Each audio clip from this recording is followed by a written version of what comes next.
The air in the reception hall hung heavy, a cloying blend of lilies and unspoken grief.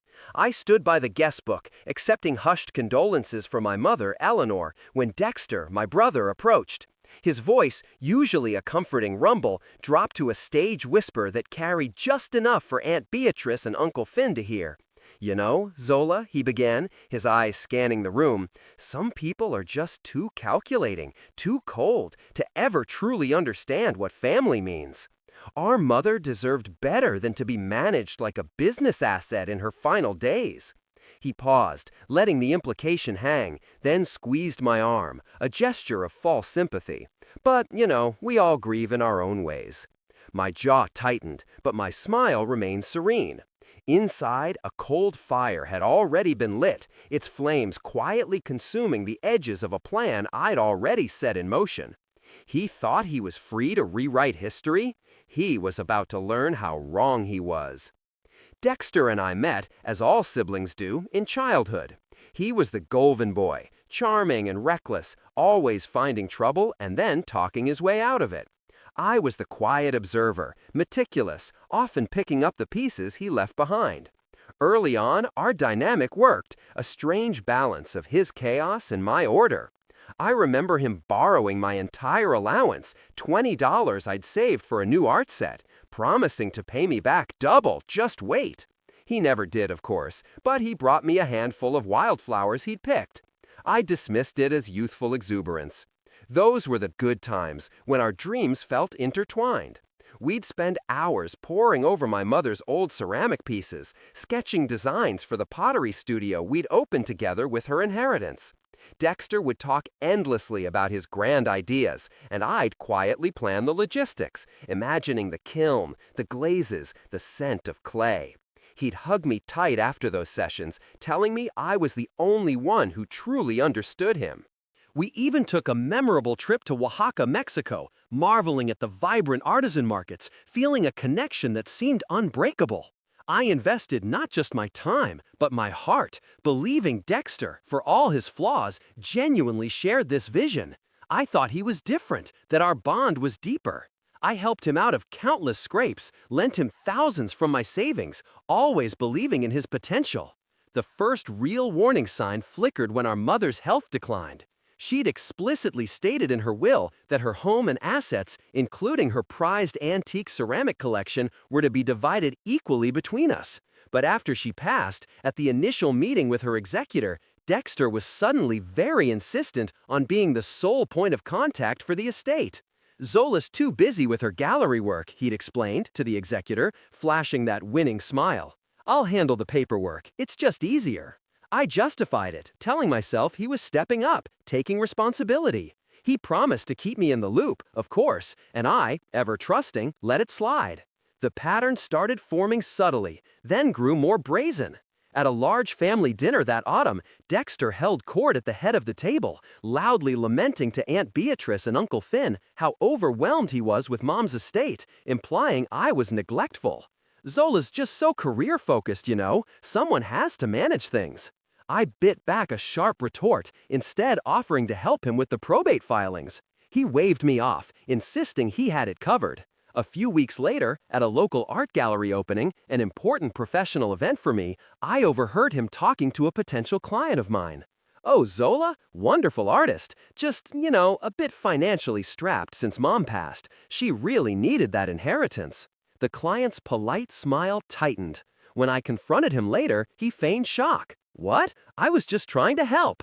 Emphasize your dedication despite hardship." "You're so sensitive, Zola. Sometimes I think you look for reasons to be upset." I felt a growing knot of discomfort, but still I tried to accommodate him, blaming my own overthinking. The clear boundary crossed when I finally got a partial inventory of Mom's estate from the executor, something Dexter had stalled for weeks. Her entire antique ceramic collection, a priceless assortment of pre-Columbian pottery and rare Art Nouveau pieces, was missing. The executor, a tired man named Mr. O'Connell, simply shrugged. "Dexter told me your mother sold it before she passed to cover medical expenses." I knew, with a certainty that chilled me to the bone, that was a lie. Mom would never have sold those. They were her legacy.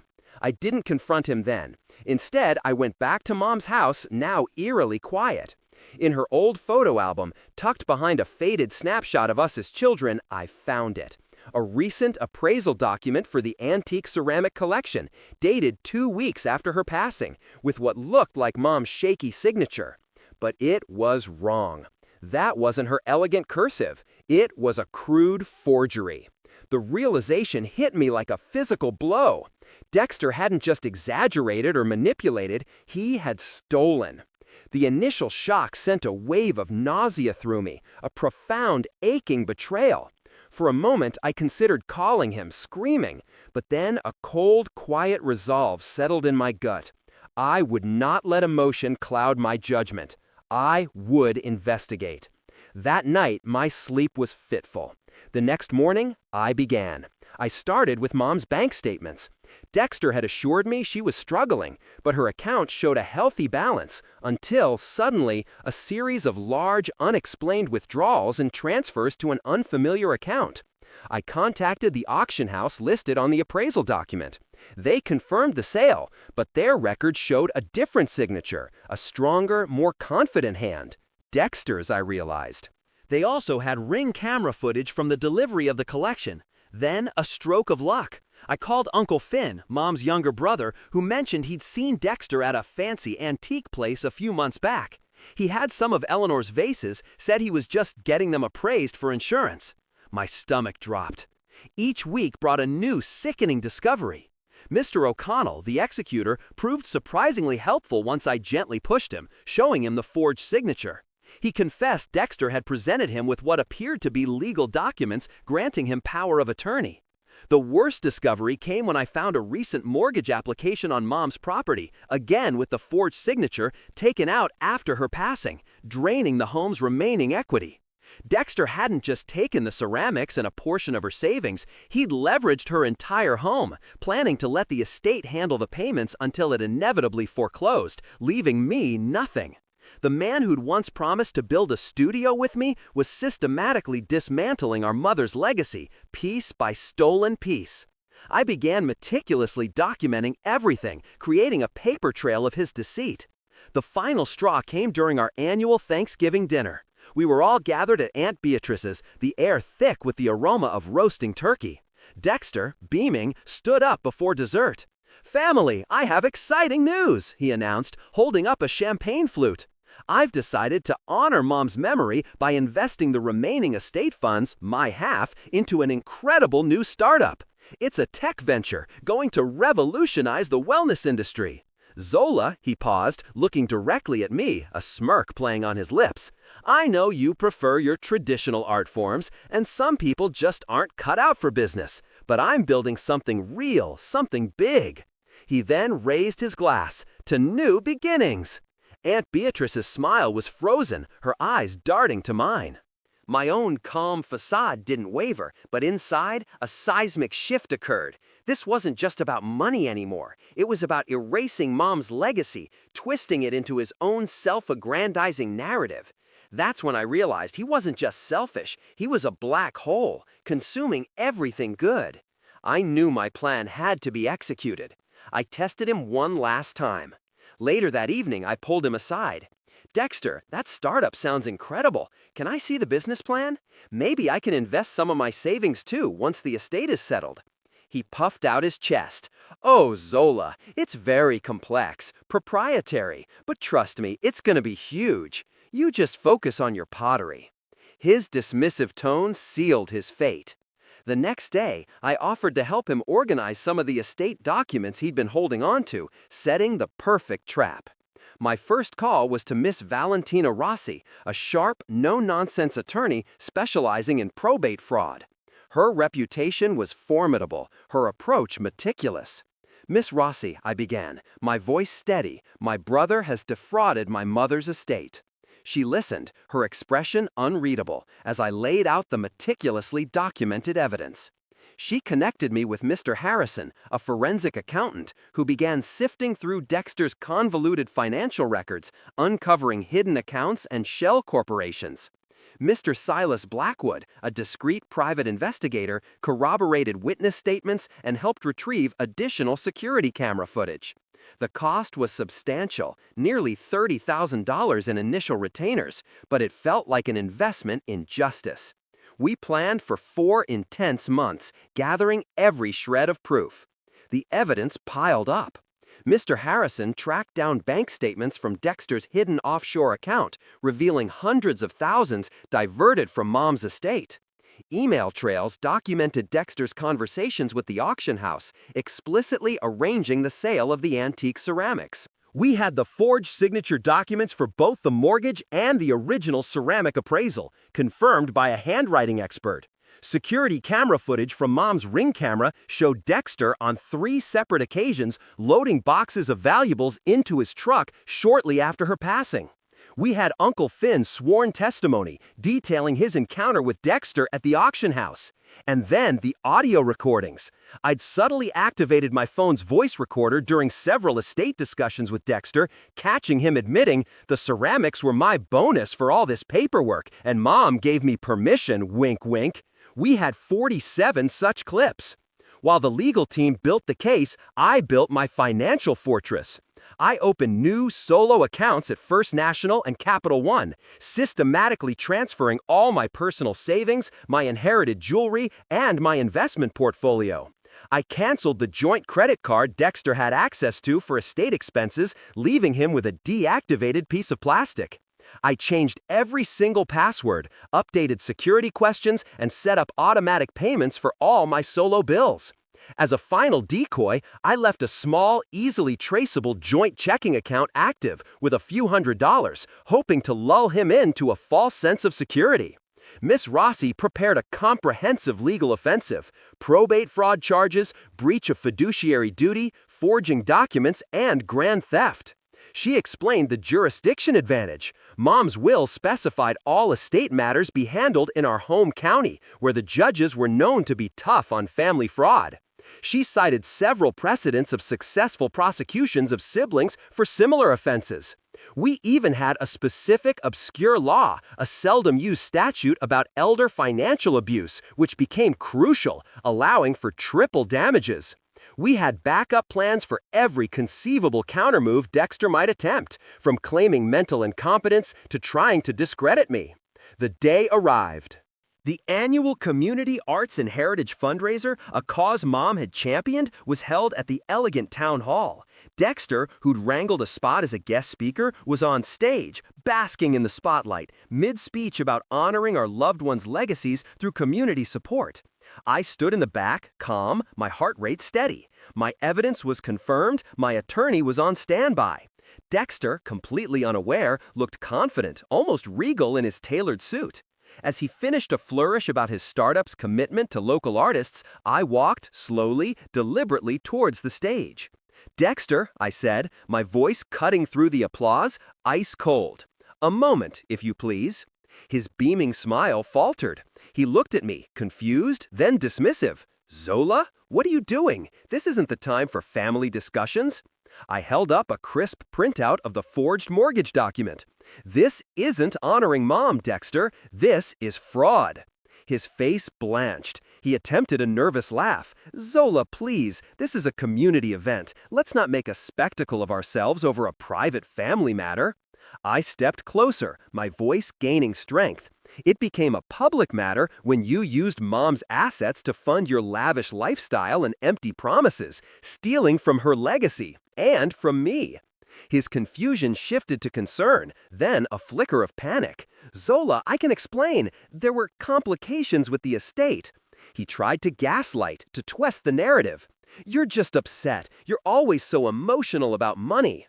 I didn't flinch. Emotional? No, just informed. I then pressed play on my phone, projecting a crystal-clear audio recording onto the large screen behind him. It was his voice, casual and confident. "The ceramics were my bonus for all this paperwork. Zola would never know the difference." The murmurs in the hall grew louder. Dexter lunged for my phone, but Mr. Silas Blackwood, strategically placed in the crowd, subtly blocked him. Then, on the screen, a new image flashed, the official auction house receipt for Mom's ceramic collection showing a substantial payout of $85,000, and Dexter's signature as the seller. Uncle Finn, who had quietly moved to the front row, stepped forward. I saw him, Zola, at the auction house. He tried to pass them off as his own. Dexter's face drained of all color. He stammered, trying to bargain, to threaten. Zola, we're family, don't do this. I'll pay you back. I simply looked at him, my eyes devoid of warmth. Probate fraud, grand theft, forgery. All the charges Ms. Rossi has filed are now active.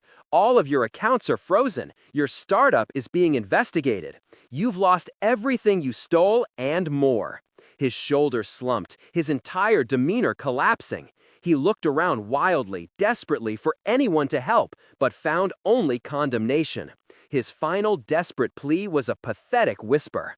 Zola, please, we're brother and sister. My coldest one-liner hung in the silence. Family doesn't steal from the dead or the living. You made your choice. In the 24 hours following the fundraiser, Dexter's world imploded. He tried to call me incessantly, then sent frantic, nonsensical texts, trying to spin a counter-narrative of me being a vindictive sister. But the evidence, now leaked to local media by an anonymous source, a strategic move by Ms. Rossi, spoke for itself. Mutual friends and even some distant family members began reaching out to me, expressing shock and disgust. Aunt Beatrice posted a heartfelt message on social media, publicly supporting me and confirming parts of my story, which swayed many. Dexter's desperate damage control, a rambling Facebook post attempting to paint me as unstable, only fueled the fire. I remained strategically silent, letting the facts do their work. 3 months later, the court date arrived. Ms. Rossi presented a watertight case, complete with bank statements, audio recordings, witness testimony from Uncle Finn, and expert analysis of the forged documents.